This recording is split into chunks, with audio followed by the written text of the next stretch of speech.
It began with a sealed document buried so deeply within the monarchy's private financial vault that even King Charles himself had never seen it. But when his eyes finally scanned the contents, witnesses say his expression collapsed into something no one had ever seen before: shock, grief, and unmistakable devastation. Because hidden within those pages was proof of something unimaginable.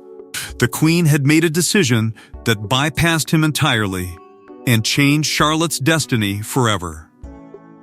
Before we go deeper into what this really means for the royal family, make sure to subscribe so you don't miss a single update. The discovery itself had not come during a moment of crisis or alarm. It had emerged quietly, almost innocently, during a routine post-transition financial restructuring review that followed the Queen's passing.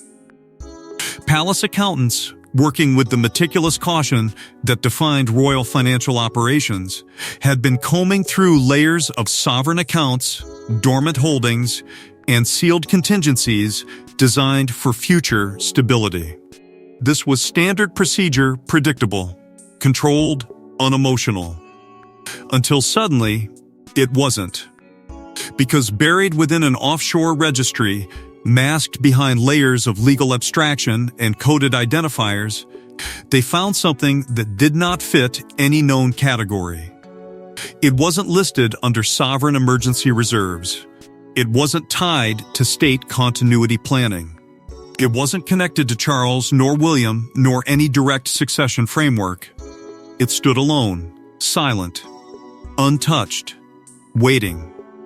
At first, they assumed it had to be an administrative error, a forgotten contingency fund perhaps, something established decades earlier for reasons lost to time.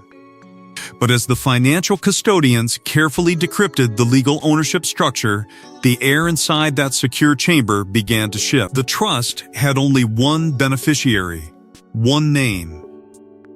Not the monarch, not the heir, not the institution itself. Princess Charlotte. The weight of that realization did not arrive gradually. It arrived all at once. Because this was unprecedented. Never before had a sovereign established such an independent offshore trust solely for a grandchild while bypassing the reigning successor entirely. The implications reached far beyond finance. This was authority expressed in silence.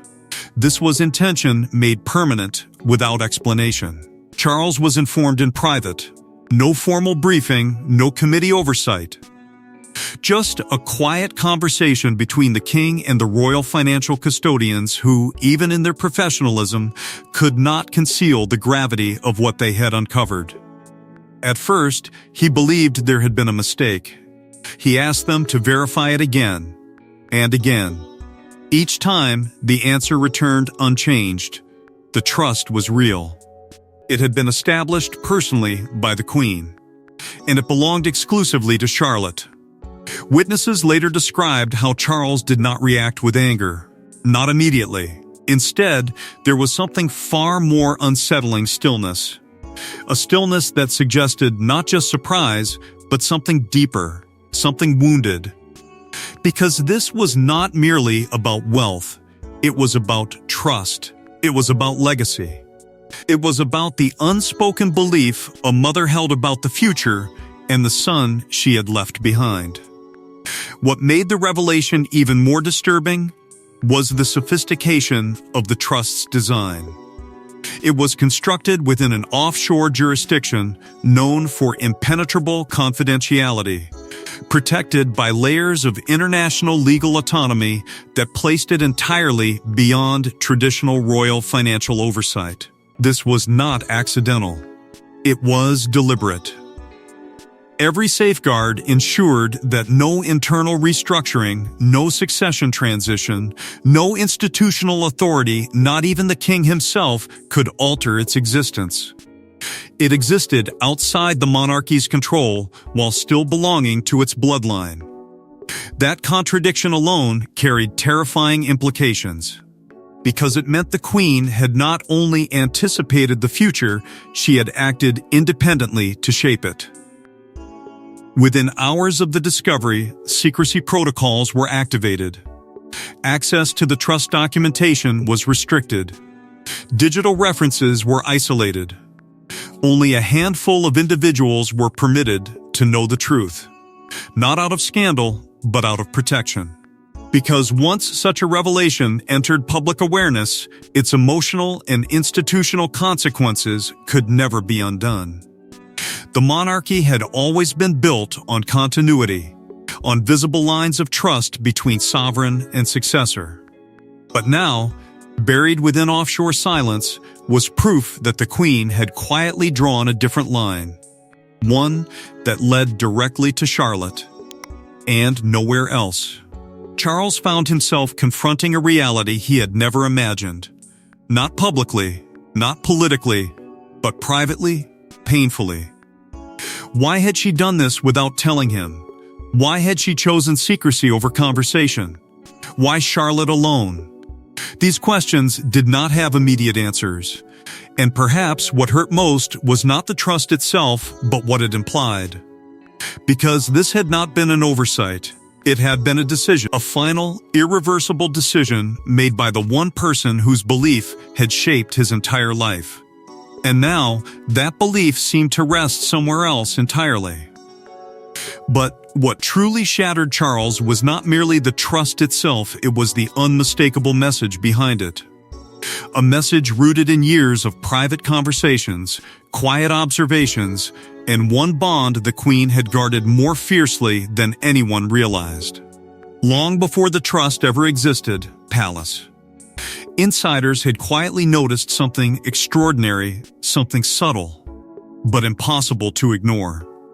Whenever Charlotte entered the room, the Queen's attention shifted in a way it rarely did for anyone else. It wasn't favoritism. It was something deeper, something instinctive, something almost prophetic. And over time, those closest to the monarchy began to suspect the Queen saw something in Charlotte. Something she believed the future itself depended on. It began in small, almost forgettable moments. Moments no official record would ever capture. The Queen, who had spent her entire life mastering emotional restraint, would soften in Charlotte's presence in ways that startled even her most trusted aides. There was a quiet attentiveness, an unspoken recognition that did not need explanation. She listened more closely when Charlotte spoke. She watched her more carefully when she moved through formal environments designed to overwhelm even seasoned adults. It was not indulgence. It was observation. Careful. Intentional. As though the Queen was studying something she knew would matter later. Unlike with previous generations, the Queen did not keep her distance under the guise of tradition. Instead, she became quietly involved in Charlotte's development, not through grand gestures, but through deeply personal exchanges. She arranged private conversations away from ceremonial expectation. She asked Charlotte questions no one else thought to ask, not about duty, but about feelings. Not about protocol, but about judgment.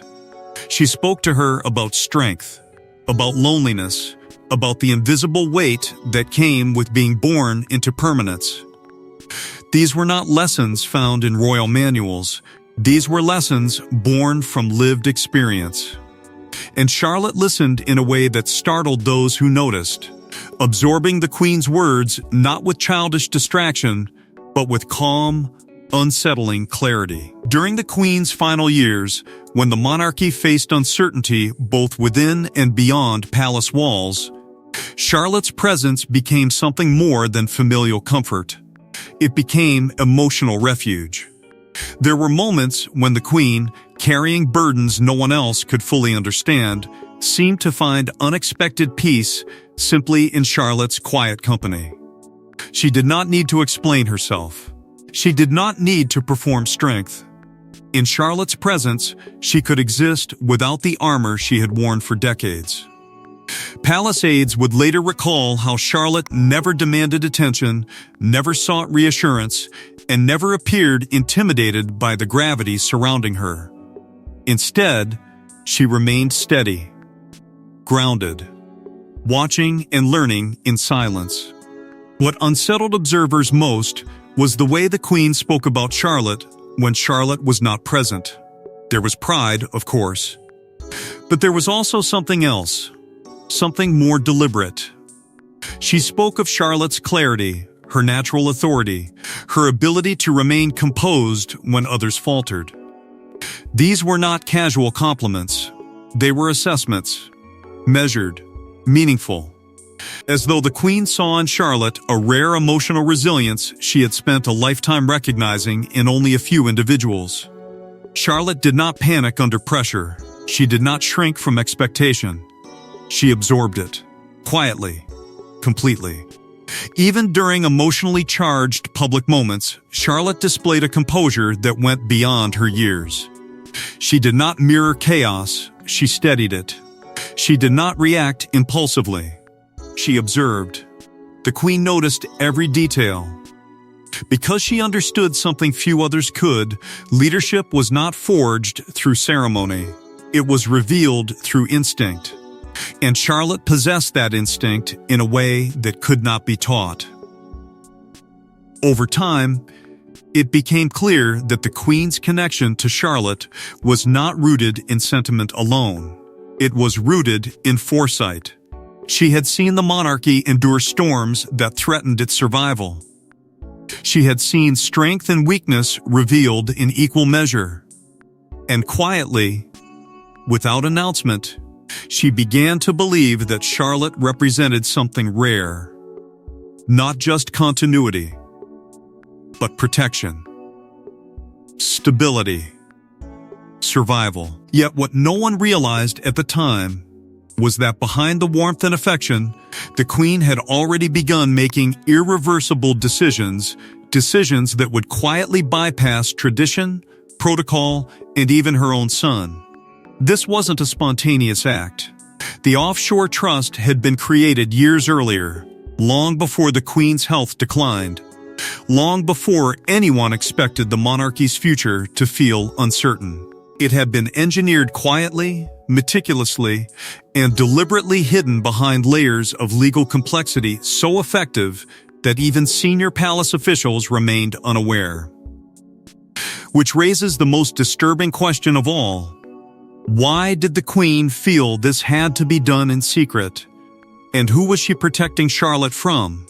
The truth began to unfold not in a single revelation, but in fragments scattered across legal timelines, confidential authorizations, and financial movements so subtle they had escaped detection for years. The trust had not appeared suddenly. It had been constructed during a time when the monarchy itself was quietly navigating one of its most emotionally fragile internal periods. Publicly, the crown remained composed, projecting stability and continuity. But privately, tensions existed. Differences in vision, differences in approach. And deep within those private chambers, the Queen had been watching, listening, and drawing conclusions no one else fully understood. It was during this exact period of uncertainty that she initiated something irreversible. She did not announce her intentions. She did not consult publicly. Instead, she moved with the precision of someone who knew the gravity of her decision. Legal teams were summoned under the strictest confidentiality conditions ever imposed by the Crown. These were not ordinary palace advisors accustomed to handling routine sovereign affairs. These were specialists in international asset protection, chosen not for their loyalty to the institution, but for their loyalty to her. Every individual involved signed agreements that extended beyond professional secrecy. Silence became obligation. Knowledge became burden. Even among those tasked with execution, the full purpose remained hidden behind carefully divided responsibilities. The jurisdiction itself had been selected with chilling intentionality. This was not a random offshore location. It was one of the most secure legal environments in existence, designed specifically to protect ownership from interference, dispute, or institutional oversight. Once established, the trust could not be altered without meeting conditions that only Charlotte herself could fulfill. Not the king, not Parliament, not royal administrators, only Charlotte. That reality alone revealed the Queen's extraordinary foresight. She had not merely created a financial instrument, she had created independence.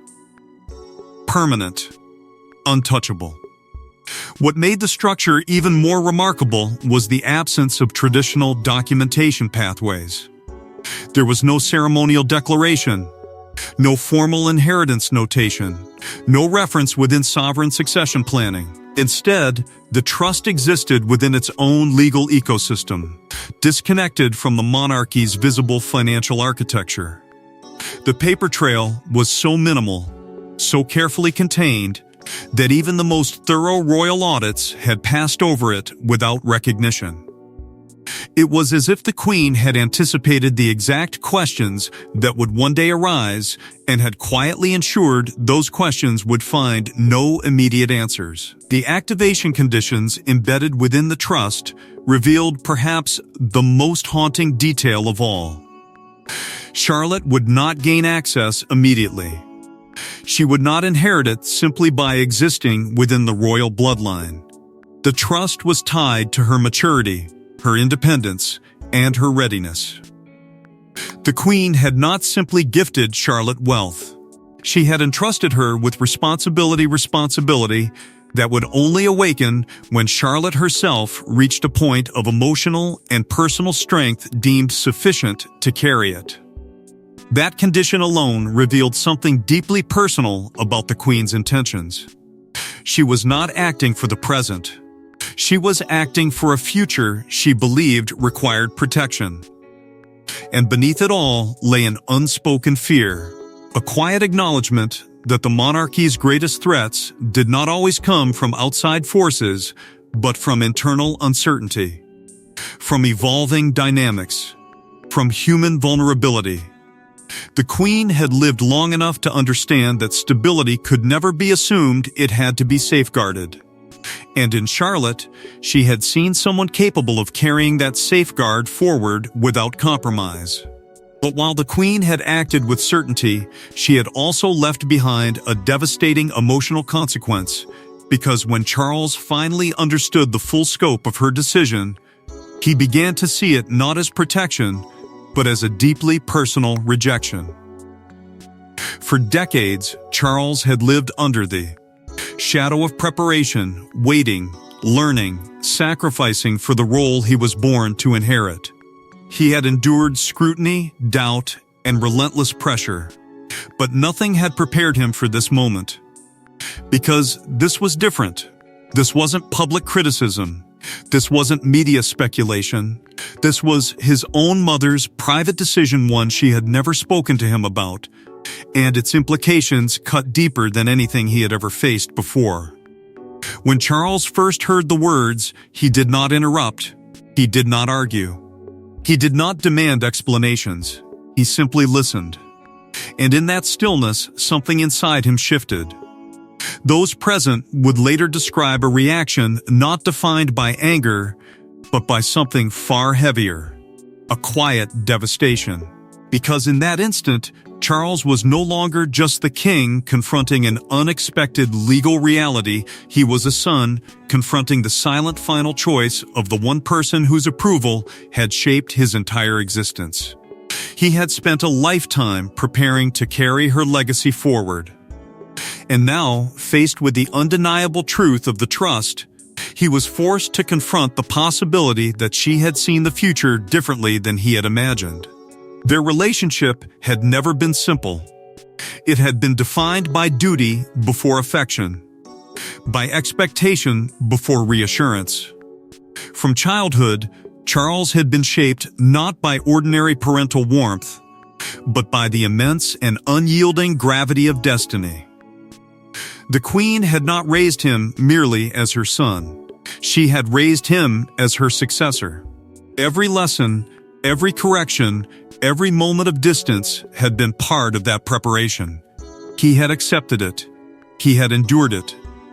Because he believed, without question, that beneath her restraint existed an unspoken confidence in him. That belief had sustained him through years of waiting, through years of doubt, through years of feeling like a future that would never fully arrive. And yet now, standing at the peak of that destiny, he was forced to face something he had never anticipated.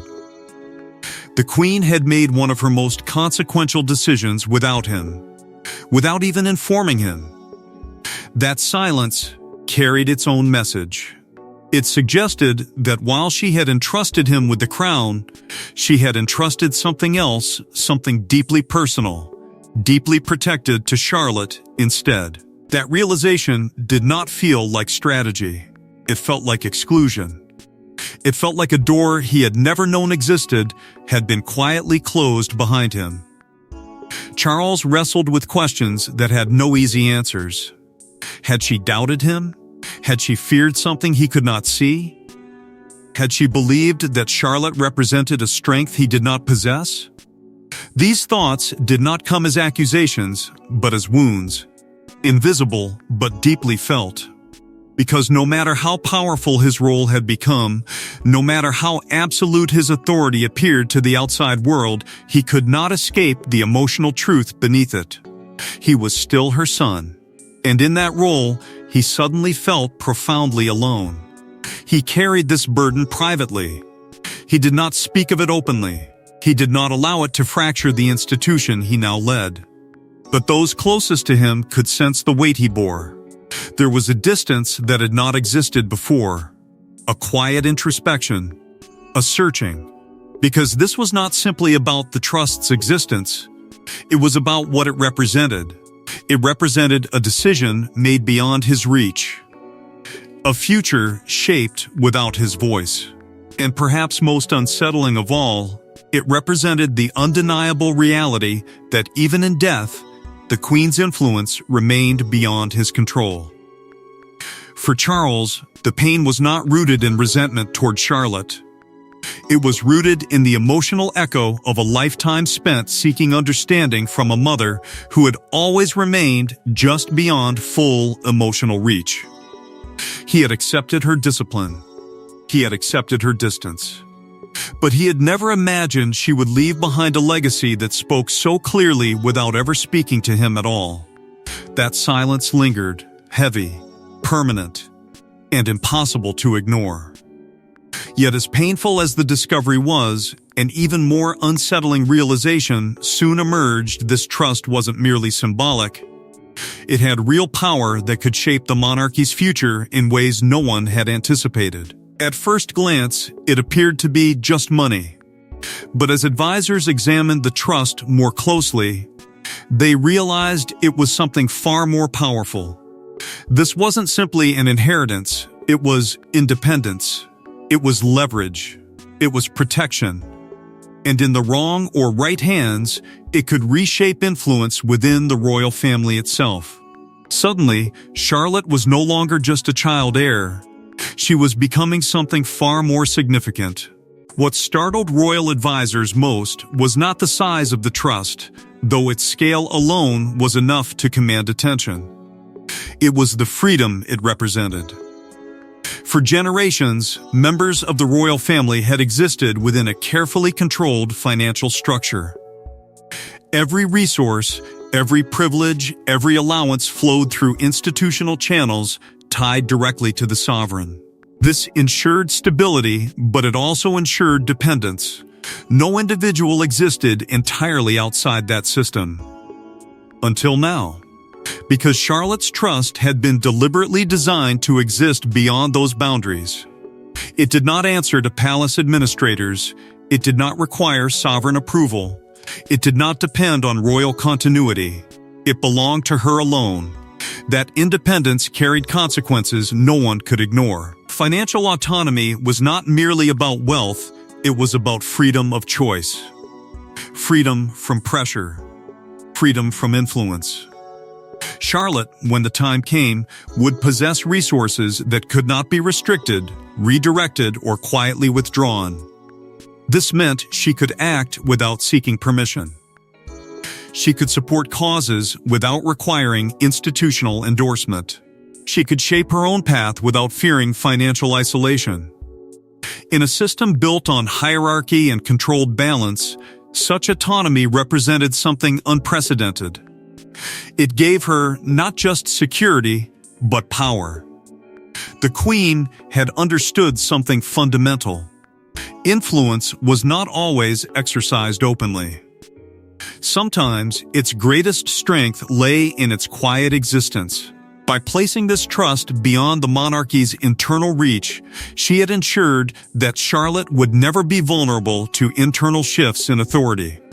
No future conflict, no political disagreement, no evolving leadership dynamic could strip Charlotte of her independence.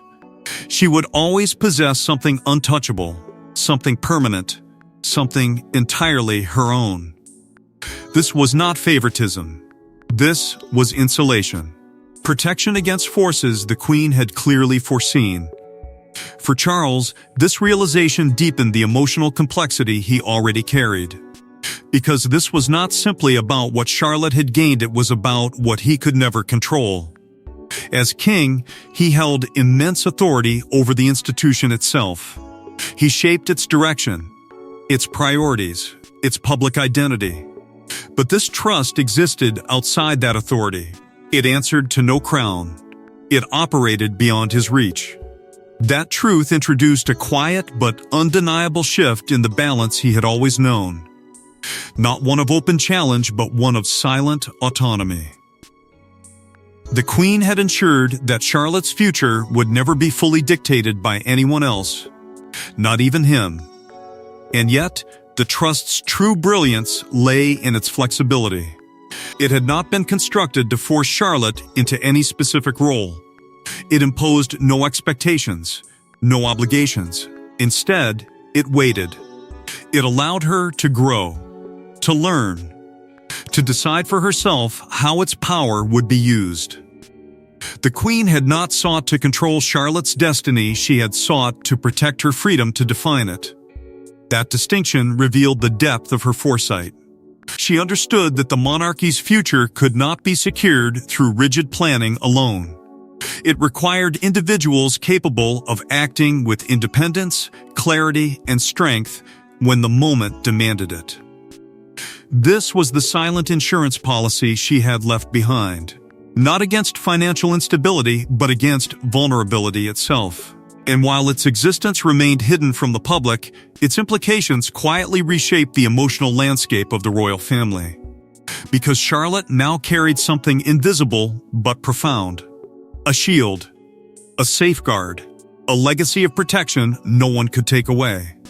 But while advisors debated the trust's implications, the emotional heart of the story lay elsewhere in the Queen's final intentions, and the legacy she had chosen to protect at all costs. Those closest to the Queen began to remember conversations once dismissed as passing thoughts. Quiet warnings, careful observations, subtle concerns about the monarchy's future. In hindsight, those moments formed a pattern, one that revealed the Queen had been preparing for something far bigger than anyone realized. And at the center of that preparation was Charlotte, the one she believed could carry something fragile and essential forward. The Queen had never spoken recklessly. Every word she offered, every reflection she shared, had been shaped by decades of experience carrying the crown through triumph and turbulence alike. But in her later years, those reflections began to shift in tone. There was a deeper urgency beneath her calm. She spoke less about preserving tradition for its own sake and more about protecting the spirit behind it. She understood that institutions did not collapse all at once, they weakened slowly, through moments of uncertainty, through leaders unprepared for emotional storms, through fragile foundations hidden beneath ceremonial strength. And she had begun to sense that the future would demand more than obedience to protocol. It would demand emotional resilience, instinct, courage that could not be taught. In Charlotte, she believed she had seen those qualities early, not as potential shaped by expectation, but as something innate, something unforced. Charlotte did not perform strength. She embodied it quietly. She did not seek approval. She remained grounded in herself. That distinction mattered deeply to the queen, because she knew how easily the crown could consume those who depended too heavily on validation. Charlotte's strength did not come from the institution, it came from within. And that made her different. The queen's concern was never rooted in fear of the present. It was rooted in awareness of the future. She had witnessed the monarchy survive moments that could have destroyed it entirely. She had watched public trust rise and fall. She had seen how quickly certainty could dissolve into doubt. And she understood, perhaps better than anyone alive, that survival depended not only on authority, but on emotional endurance. Charlotte, she believed, possessed that endurance in its purest form. Not hardened by experience yet, but naturally prepared to withstand it when it came. This understanding shaped the queen's final decisions. She did not act impulsively. She acted with clarity. The trust was never meant to elevate Charlotte above others. It was meant to protect her from forces she might one day face. Forces that could isolate her, pressure her, attempt to shape her into something weaker. The trust would ensure she remained free from those vulnerabilities. It would give her space to grow without fear of dependence. It would give her strength without demanding loyalty in return. It was not control. It was protection. The secrecy surrounding the trust was not born from distrust of her family, but from the necessity of preservation. The queen knew that once such a decision became known, it could be misunderstood. It could create tension. It could create pain, and yet she accepted that cost. Because her responsibility, as she saw it, extended beyond comfort. It extended beyond approval. Her responsibility was to safeguard the future, even if that meant carrying the burden of secrecy alone. In the end, this was her final act of guardianship. Not spoken aloud, not announced, but permanent, irreversible. A quiet shield placed around the one person she believed might one day need it most. It was an act born not of favoritism, but of foresight. Not of preference, but of profound belief. She had not abandoned her faith in the crown. She had reinforced it through Charlotte. But even as the queen's intentions became clearer, one final question remained a question that would haunt Charles, Charlotte, and the monarchy itself. Charlotte herself had no idea what had been done in her name. She was still just a child, laughing, learning, growing. But hidden beneath that innocence was a truth that would one day change everything. Because whether she realized it or not, the queen had entrusted her with something no one else possessed. And when the time came for Charlotte to understand it, she would face a reality unlike anything any royal child had ever known. For now, Charlotte lived in a world defined by ordinary moments shaped within extraordinary walls.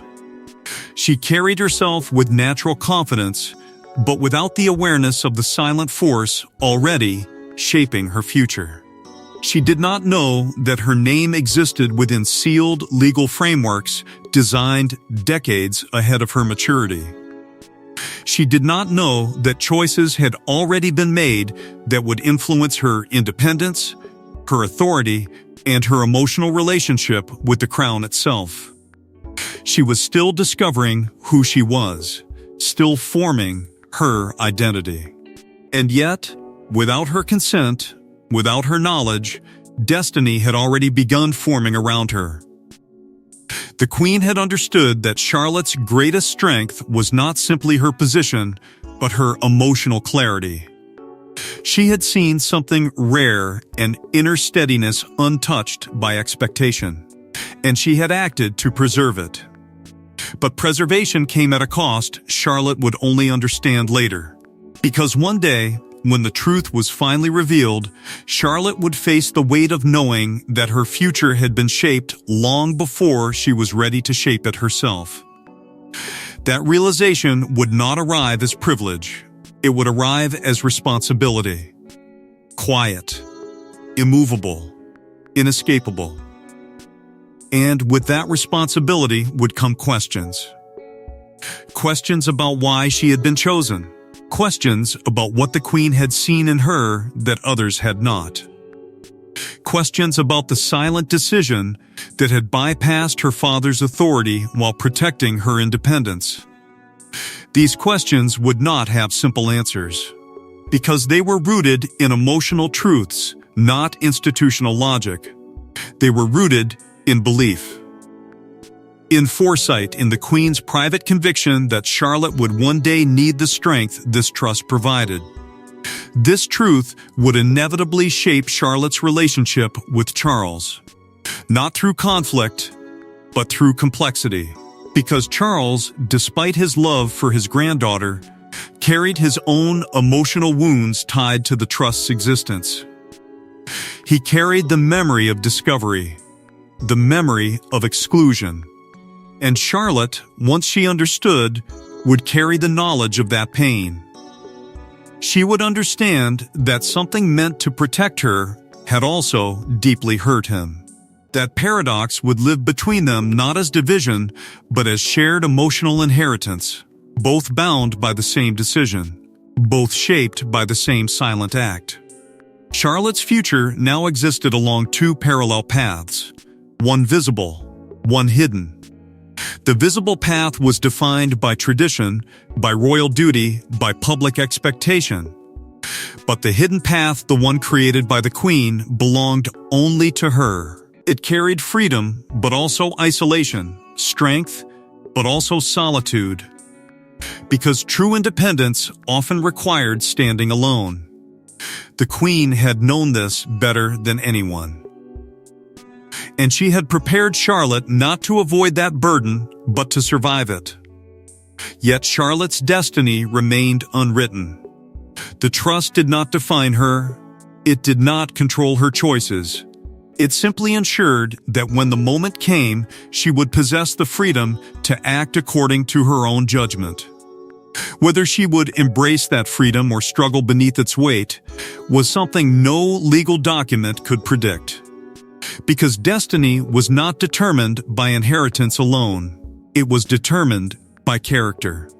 And as the truth remained buried behind palace walls, its impact would ripple silently through every decision, every relationship, and every future chapter of the crown itself.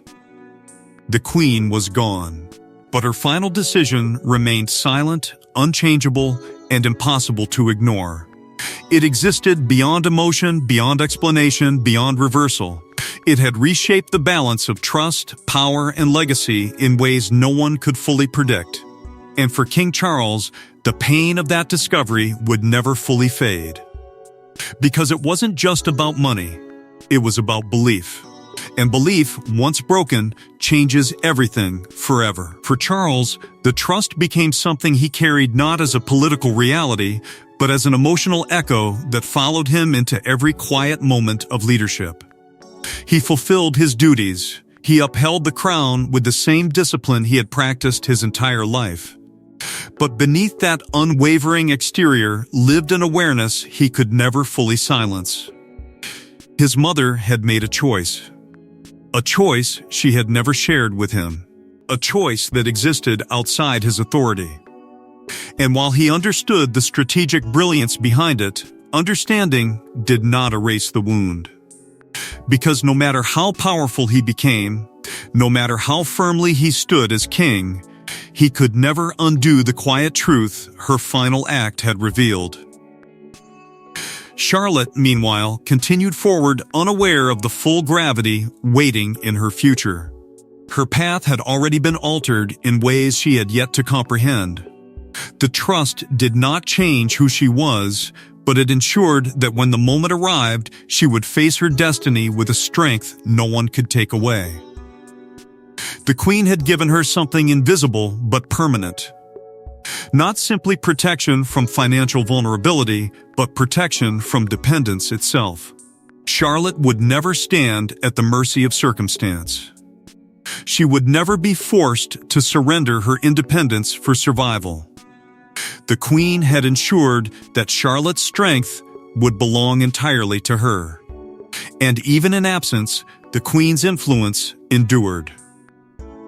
Not loudly, not visibly, but deeply. Her foresight continued shaping the monarchy from beyond her lifetime, reinforcing its future in ways no speech or ceremony ever could.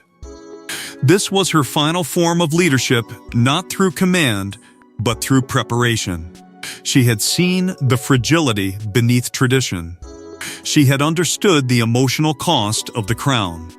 And she had chosen to protect not just the institution, but the individual she believed could carry it forward with clarity and resilience. The emotional consequences of her decision would ripple through the royal family for years to come. Charles would carry both pride and pain, understanding the necessity of her actions while still feeling the quiet absence of her trust. Charlotte would one day carry both gratitude and burden, knowing that her freedom had come at the cost of her grandfather's peace. Neither would speak of it openly, but both would live within its shadow.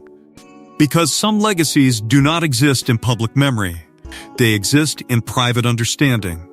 The monarchy itself stood forever changed, not weakened, but transformed. The Queen had not abandoned its future, she had secured it. Quietly. Permanently. She had created a safeguard that would endure beyond political shifts, beyond generational change, beyond even the crown's visible authority. Her final act had not been one of control, but of belief.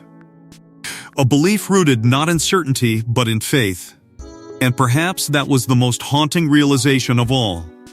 She had not acted out of fear. She had acted out of hope. Hope that when Charlotte's moment came, she would stand ready. Hope that she would possess the strength to protect what others could not. Hope that the crown would endure, not because of tradition, but because of those strong enough to carry its invisible weight. Because in the end, the Queen's greatest act wasn't one of authority, but of quiet, irreversible faith in the one person she believed could carry the crown safely into tomorrow. Princess Charlotte. Thanks for watching. Please don't forget to like and subscribe, and we will see you in next one.